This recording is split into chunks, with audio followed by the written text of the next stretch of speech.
Good morning dear student, welcome back to our next Hindi classes. Previous video में हमने chapter number 13 complete किया. आज हम चैप्टर नंबर 14 स्टार्ट करते हैं. तो आप सभी लोग रेडी हो जाइए, अपनी बुक निकाल लीजिए. Chapter number 14 page number 92. तो चलिए स्टार्ट करते हैं. 14 चैप्टर, उसका शीर्षक है नमक की मिठास. क्या है नाम चैप्टर का? नमक की मिठास. और ये कहानी है. तो इसका हम पहले परिचय पढ़ते हैं. क्या लिखा? कुछ चीज़ें हमें इतनी आसानी से प्राप्त हो जाती हैं कि हम उनका महत्व नहीं समझते. कभी कभी हम उन्हें बिल्कुल महत्वहीन समझ लेते. इस कहानी में लेखक ने यही दर्शाया है कि नमक जैसी साधारण वस्तु भी हमारे लिए कितनी महत्वपूर्ण है. इस कहानी के लेखक श्री के शंकर, यानी उन्होंने इस कहानी के माध्यम से क्या बताया है कि छोटी से छोटी वस्तु ही हमारे लिए काम की होती है. उसको ये नहीं समझना चाहिए ये छोटी वस्तु है.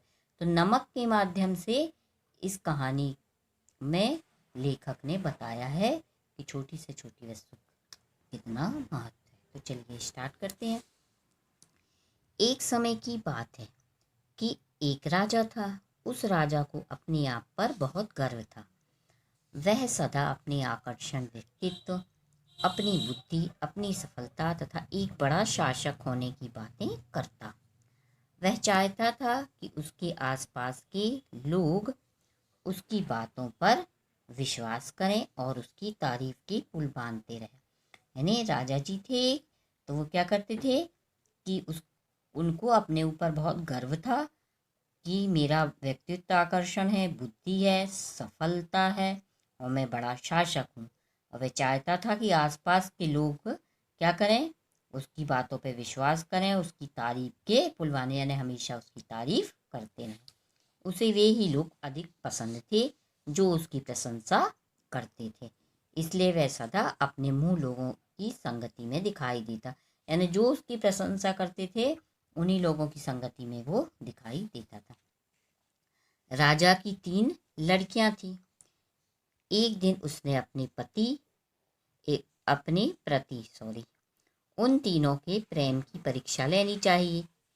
क्या कि उसने सोचा, देखें कि मेरी बेटियां मेरे से कितना प्यार करती हूँ. उसकी 3 बेटियां थीं.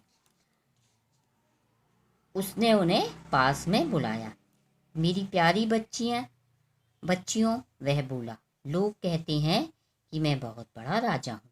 वे मुझे प्यार भी करते हैं और इतना सम्मान भी कि मेरे लिए अपनी जान भी देने को तैयार हैं. वे हर समय मेरी प्रशंसा के गीत गाते हैं. लेकिन मैं यह जानना चाहता हूँ कि मेरी अपनी लड़कियाँ मेरे बारे में क्या राय रखती हैं. अब तुम मुझे बताओ कि तुम मुझे कितना और किस तरह का प्रेम करती हो. वो क्या बोला कि सब लोग मेरी तारीफ करते हैं, अब तुम लोग बताओ कि तुम मुझे कितना और किस प्रकार का प्रेम करती हो. ठीक है. यह कहकर वह अपनी सबसे बड़ी लड़की की ओर मुझ उस मुड़ा. उसका उत्तर जानने के लिए वह सबसे बड़ी लड़की की ओर मुड़ा, उसके उत्तर को जानने के लिए. पिताजी, मैं आपको बहुत प्यार करती हूँ, वह बोली. मेरा प्यार आकाश की तरह अनंत और सोने की तरह शुद्ध है. यानी कि आकाश की तरह अनंत, यानी कि जिसका कोई अंत ही नहीं हो. अनंत मतलब जिसका कोई अंत नहीं. और सोना की तरह शुद्ध, जैसे सोना शुद्ध होता है वैसे मेरा प्यार है. यह सुनकर राजा बहुत प्रसन्न हुआ. तो दूसरी तारीफ सुनने का आदी था. तब उसने अपनी दूसरी लड़की से पूछा कि वह क्या कहती है.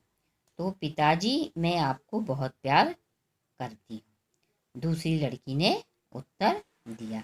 उसने बोला, मैं आपको बहुत प्यार करती हूँ. और कैसा प्यार करती हूँ?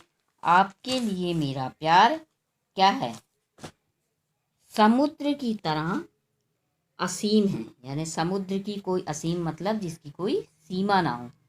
तो बोली समुद्र की तरह असीम है और जवाहर की तरह मूल्यवान. जैसे हीरे जवाहर रहते ना, तो उनका मूल्य ज़्यादा रहता है, तो उसी की तरह मूल्यवान.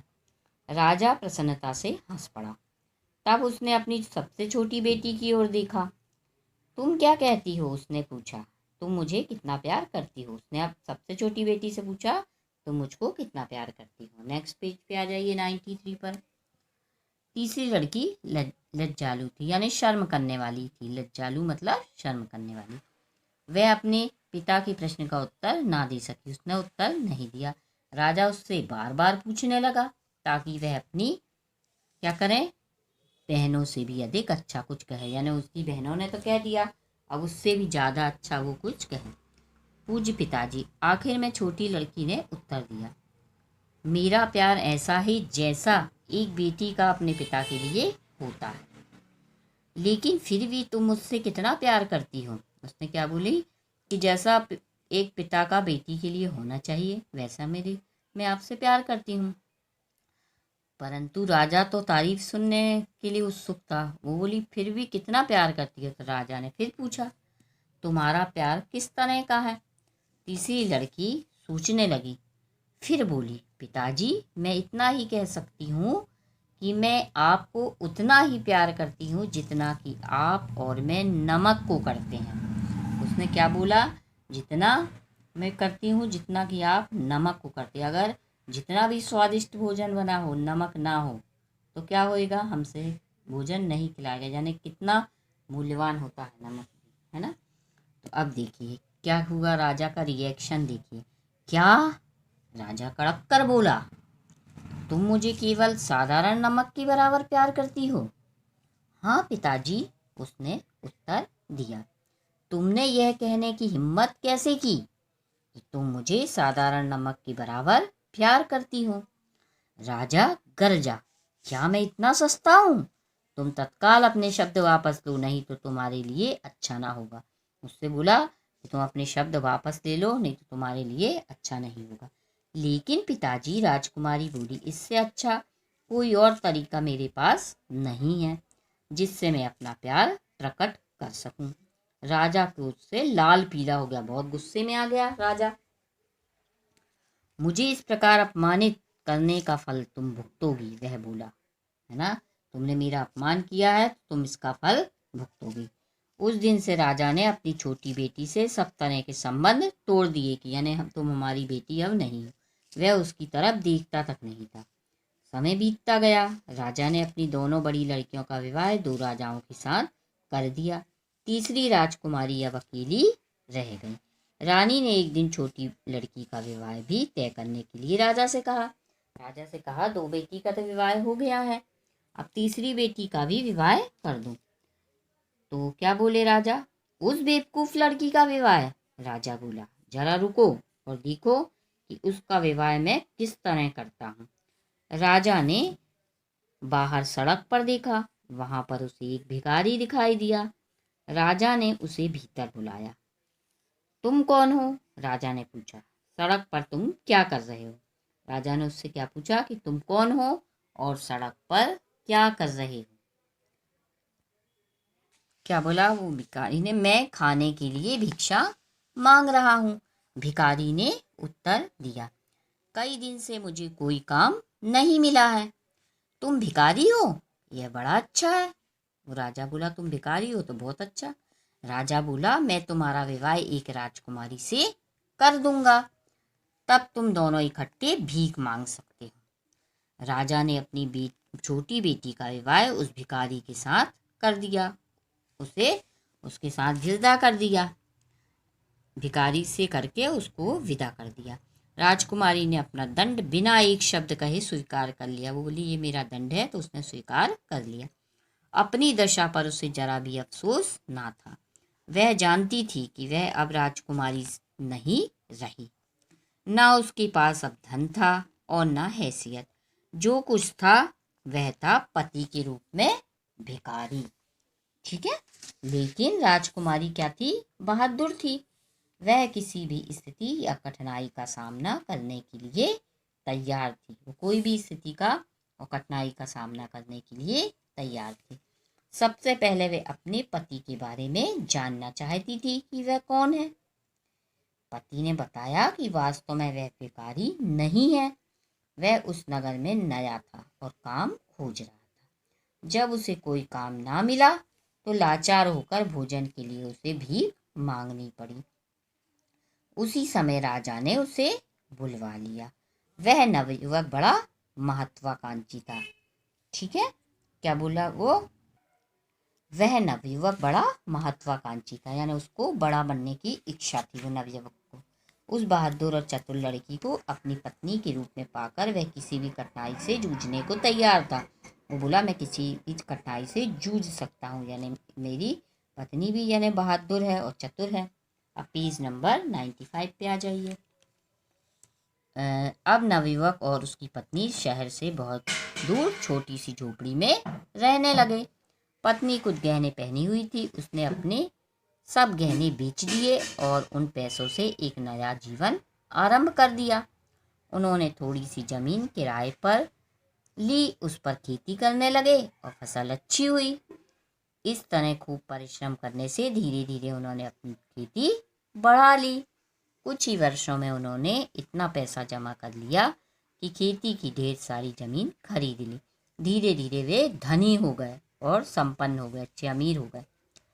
कुछ समय बाद उन्होंने अपना मकान भी बनवा लिया, लेकिन अब भी वे पूरी तरह संतुष्ट नहीं थे। उन्होंने अपना परिश्रम साहस और दृढ़ता से जारी रखा। कुछ वर्षों में उनके पास बहुत सी जमीन और बड़े बड़े क्या हो गए, भवन हो गए, बड़ी बड़ी बिल्डिंगें, ऊंची ऊंची। अब उन्होंने अपने लिए एक बड़ा सा महल बनवाया, उसमें ठाठ और आराम से रहने लगे। उस समय तक उनकी सामाजिक स्थिति बती, समाज में भी उनका अच्छी पोजीशन हो गई, अच्छी स्थिति हो गई। वे अपने घर पर शहर के प्रसिद्ध और महत्वपूर्ण लोगों को निमंत्रित करते थे। शहर के जो बड़े बड़े प्रसिद्ध लोग हैं उनका निमंत्रण करते थे। एक दिन उन्होंने राजा को भी अपने यहाँ खाने पर निमंत्रित किया। क्या कहा? निमंत्रित किया। राजा ने निमंत्रण स्वीकार कर लिया, लेकिन वह इस बात से अनजान था कि मैं कहाँ जा रहा हूँ, अपनी लड़की के घर। भोजन बड़ा शानदार था। राजा और बाकी सब अतिथि उस आयोजन से बड़े प्रभावित हुए। गृहपति और गृहिणी अपने अतिथियों की देखभाल बड़ी शिष्टता और सुंदर ढंग से कर रहे थे। दोनों यानी घर के स्वामी यानी दोनों पति पत्नी, जो घर गृहिणी थी यानी घर की महिला और उनका पति, दोनों अपने अतिथियों की देखभाल बहुत ही अच्छे तरीके से कर रहे थे, शिष्टता से। जैसे ही राजकुमारी अपने पिता के नज़दीक पहुंची, उसने अपना घूंघट नीचा कर लिया, फिर उनसे बैठने का आग्रह किया, है ना। अपना घूंघट नीचे कर लिया कि ये पहचान ना पाए। राजा भोजन के लिए बैठ गया। सोने की कटोरियों में तरह तरह की चीज़ें उनके सामने रख दी गई। राजा को भूख लग रही थी। उसने एक कटोरी में से एक ग्रास खाया। उसे बड़ा आश्चर्य हुआ जब उसने अनुभव किया उसमें नमक नहीं है। उसने दूसरी कटोरी में से सब्जी चखी, उसमें भी नमक नहीं था। इस तरह एक कटोरी के बाद दूसरी कटोरी में भोजन चखा, लेकिन नमक नदारद था, यानी वहाँ से गायब था। राजा को बड़ा गुस्सा आया। उसने अपने चारों ओर निराशा से देखा, लेकिन बाकी अतिथि तो मजे से भोजन का आनंद ले रहे थे। घूंघट निकाले गृहिणी फिर राजा के नजदीक आई। वो गृहिणी यानी महिला उसके नजदीक आई। उसने बड़े मीठे स्वर में पूछा, अच्छे मिठास से बोला, महाराज, क्या आपको हमारे यहाँ का भोजन अच्छा नहीं लगा? तुम्हारा खाना अच्छा लगा? राजा गरजा, ऐसा खाना मेरे सामने परोसने की तुम्हारी हिम्मत कैसे हुई? यह खाना बिना नमक के पकाया गया है। तुमने मुझे ऐसा खाना परोसकर मेरा अपमान किया है। गृहिणी ने तब अपना घूंघट उठाया। तो आपको नमक अच्छा लगता है? वह बोली, आपको नमक बहुत पसंद है। निसंदेह वह आपके लिए सोने और जवाहरात से अधिक मूल्यवान है। अब राजा ने गृहिणी की ओर देखा। वह आश्चर्य से देख रहा था कि यह है कौन। अचानक उसने पहचाना, अरे यह तो उसकी तीसरी लड़की उसके सामने खड़ी थी। वह कुछ ना कह सका। अपनी पहली बार उसे अनुभव हुआ कि आदमी के लिए क्या सस्ता और साधारण नमक सोने और जवाहरात से अधिक मूल्यवान है। मेरी बच्ची, राजा ने राजकुमारी को प्यार करते हुए कहा, मेरी मूर्खता के लिए मुझे क्षमा कर दो। छोटी लड़की ने जैसा व्यवहार राजा ने किया था उसके लिए वह लज्जित था। छोटी लड़की के साथ जो व्यवहार राजा ने किया था वह लज्जित था। अब वह अपनी गलती के लिए सुधारना चाहता था, अपनी गलती को किसी भी तरह। उसने छोटी राजकुमारी उसको पति को अपना सारा राज्य दे दिया। फिर वह सब आनंद पूर्वक रहने लगे। कैसी लगी बच्चों आपको ये कहानी? आई होप अच्छी लगी होगी। और क्या शिक्षा ली इसमें आपने कि छोटी से छोटी चीज़ भी आपके लिए मूल्यवान होती है। ठीक है बच्चों, नेक्स्ट वीडियो में हम आपसे फिर मिलेंगे। आप रीडिंग करिएगा और CW कॉपी कंप्लीट करिएगा।